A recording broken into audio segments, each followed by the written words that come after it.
Friends, welcome back. तो friends, अभी की न्यूज है, अमेरिका से डॉलर्स की बारिश हुई।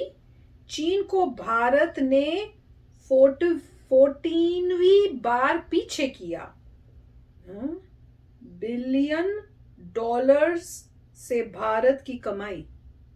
तो चलो देखते हैं, कमाल की न्यूज लग रही है।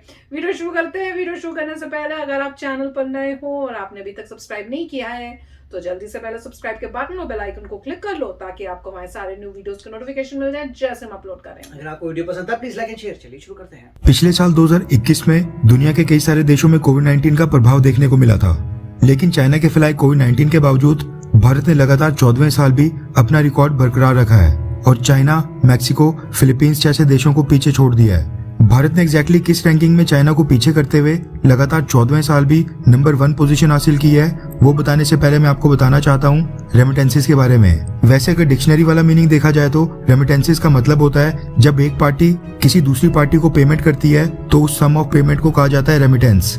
ऑर्डिनरी वर्ल्ड में हम रेमिटेंस बोलते हैं उस मनी या पेमेंट को जो वर्कर्स द्वारा अब्रॉड यानी विदेशों से अपने देश में घर परिवार को वापस भेजी जाती है। दरअसल होता क्या है कि हर साल भारत के लाखों लोग दुनिया के कई सारे देशों में जॉब और बिजनेस करने के लिए जाते हैं। वहाँ पर कमाई करके डे टू डे एक्सपेंसेस निकालने के बाद ये सभी लोग अपनी अर्निंग का बड़ा हिस्सा भारत वापस अपने परिवार को भेजते हैं, जिसको किसी भी देश के लिए रेमिटेंसेस कहा जाता है।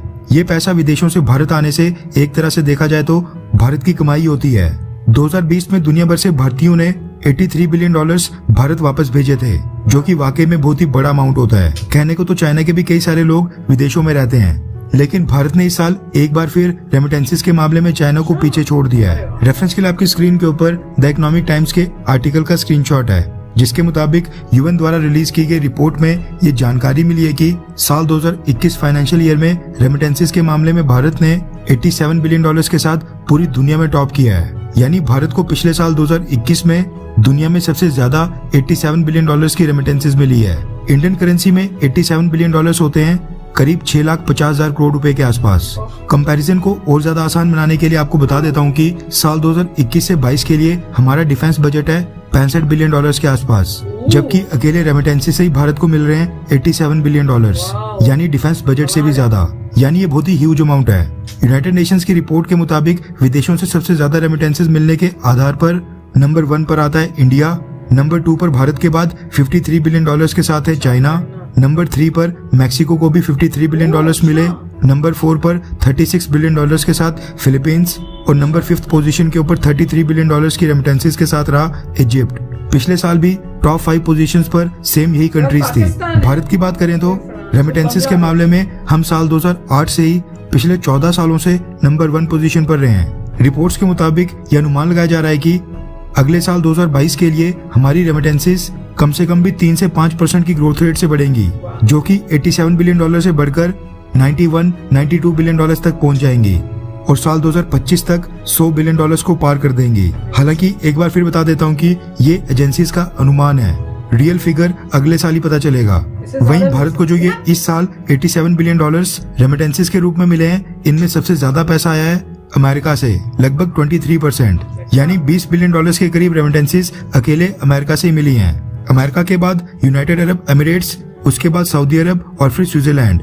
अमेरिका ने यूएई को रिप्लेस करके नंबर 1 पोजीशन हासिल की है, क्योंकि पिछले कुछ सालों से देखा जा रहा है कि भारत से अमेरिका जाकर जॉब करने या फिर भारत से अमेरिका जाकर सेटल होने वाले भारतीय लोगों की संख्या लगातार बहुत ही तेजी से बढ़ रही है। भारत के लोग अमेरिका जाना ज्यादा पसंद कर रहे हैं और अमेरिका भी भारतीय लोगों को वीजा देने में दरियादिली दिखा रहा है। खैर, क्या आपकी फैमिली या फिर आस पड़ोस में कोई भी व्यक्ति विदेश गया है? अगर हाँ तो फिर कौन से देश में? नीचे कमेंट करके जरूर बताएं। वाह, क्या कमाल की न्यूज थी। मेरे को कोई आइडिया नहीं था। मुझे लगा पता नहीं कुछ यूएसए ने कोई पैसे दिए हैं या कोई ट्रेड इतना कोई बड़ा हो गया है, पर जस्ट जो न्यूज थी दैट वाज अमेजिंग। और मुझे कोई आइडिया नहीं था कि भैया मैक्सिमम जो है यूएसए में लोग जा रहे हैं इंडियंस, और वहां से मैक्सिमम जो है पैसा आ रहा है इंडिया को। That is amazing. And the amount is, जो पैसा बताया वो मतलब डिफेंस में जो खर्च करते हैं उससे भी ज्यादा। सोच सकते हो कितना आ रहा है। नहीं मतलब ये पैसा गवर्नमेंट को तो हाँ, नहीं पर जा रहा है। कंट्री में तो आया ना, वो मतलब कंट्री पैसा में है तो कि आया। ये पैसा नहीं है कि जैसे ये सारा का सारा पैसा गवर्नमेंट के ऊपर हाँ, पर फिर भी उसका ये फर्क तो पड़ता है। उनके जो भी मतलब घर में हैं उनके पास तो वो खर्चा करेंगे, सब और करेंगे, और economy में गवर्नमेंट को मिलेगा टैक्स, टैक्स, उस पे वही तो। टैक्स मिलेगा। और यस, आप इकोनॉमी में जितना भी वो खर्चा करते हैं तो इकोनॉमी में जाता है। तो ये नहीं कह सकते कि पूरा रेवेन्यू गवर्नमेंट का है, उसको सिर्फ टैक्स मिल रहा है और यस इकोनॉमी को बूस्ट मिल रहा है। और दूसरा ये है कि जब उन्होंने डॉलर्स कमाए हैं और इंडिया भेज रहे हैं तो इंडिया तो रुपी अकाउंट है, तो इसलिए जो है कन्वर्जन होता है और रुपी की डिमांड बढ़ती है तब अच्छा रहता है, क्योंकि डिमांड चाहिए ना आपको। अगर बहुत लोग रुपी खरीद रहे हैं तो रुपी की डिमांड बढ़ेगी, तो उसकी जो है रेट जो है डॉलर वर्सेस रुपी में फ़र्क आए। जैसे अभी 80 हो गया है, तो जितना ज़्यादा ऐसा होगा कम मतलब जो है अच्छा होता जाएगा। इंडिया जो है जैसे एक ज़माने पे $1 45 रुपीज़ का था। हाँ, जब मैं आई थी शादी के टाइम तो 45 होता था। राइट, तो आप कह सकते हैं कि कोई 25 साल पहले अराउंड 45 का 40 या 45 था, 45 था। और मेरे समय 40 था, इनके समय 45 था। और अब जो 80 है। तो मगर अगर जितने ज़्यादा रेमिटेंसेस आएंगे, डिमांड बढ़ेगी रुपी की और उससे जो है इंटरेस्ट मतलब जो भी कन्वर्जन फैक्टर है ठीक हो जाएगा। तो काफ़ी अच्छा है। और यहाँ पे जैसे कंपेयर कर रहे हैं तो यही कंपेयर कर रहे थे कि कहाँ पे लोग जो है घर भेज रहे हैं। एक ये भी है कि जो कल्चर है इंडिया का, हाँ, मैं वही संस्कार है का, आप यहाँ पे काम कर रहे हैं मगर लोग फिर भी घर में भेजते हैं, क्योंकि उनको पता है कि माँ बाप ने पूरी जान लगा के उनको यहाँ भेजा है। राइट, मतलब कल्चर का फ़र्क है कि हर पेरेंट ने अपनी पूरी जान लगाई, बच्चा आ गया, इसका मतलब ये है कि उनकी मेहनत से कितने लोग जो हैं अपने पूरे एसेट्स गिरवी रख देते हैं बच्चे को यहाँ तक लाने के लिए। तो वो उसके बाद बच्चा कमाता है और वापस वहाँ पे जितने फैमिली उनकी वहीं होती है, तो जो गिरवी रखा है वापस निकालते हैं, धीरे धीरे होता है। तो वो मगर पॉइंट उनका अच्छा था कि यूएस जो है अब काफ़ी वीज़ा भी इंडिया को काफ़ी दे रहा है। तो पहले जो भी रिस्ट्रिक्शन थी, क्योंकि उनको अपनी इकॉनमी का देखना है कि उनको जहाँ लग रहा है कि यस यूज़फुल लोग आ रहे हैं तो उसके हिसाब से हो रहा है। तो एक समय पे स्टार्टिंग में ऐसा था कि चाइना के ऊपर रिस्ट्रिक्शन नहीं थे, इंडिया के ऊपर थे। अगर आप शुरुआत देखें, आप 1945 देखिए, 1947, 1950, 60s में इंडिया से लोग नहीं आ सकते थे, बहुत रिस्ट्रिक्शंस थे। बाद में जाके ओपन हुआ था। तो उसकी वजह से जो है अगर आप यूएस में देखें तो चाइना के लोग ज्यादा, वही मैं बोल रही थी, मैंने कहा वैसे देखो तो चाइना के लोग इसलिए ज्यादा हैं क्योंकि उनके ऊपर रिस्ट्रिक्शंस नहीं थे। हम तो बहुत कम हैं। इंडिया के ऊपर रिस्ट्रिक्शंस थे, इससे लोग आ नहीं सकते थे। पर फिर भी अमेजिंग है कि वहाँ ये वो लोग ज्यादा हैं पर उनका जो है वो कम है as compare to what India के लोग जो है सेंड कर रहे हैं अपनी। हाँ, वो लोग कम भेजते हैं, वही कल्चर वाली बात है।